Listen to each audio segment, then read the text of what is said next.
If you want to fix this problem on Instagram, the first step, click settings here and click apps and notifications. Click apps,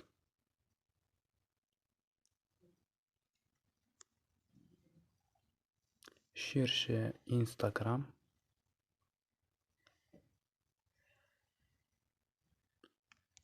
and click storage.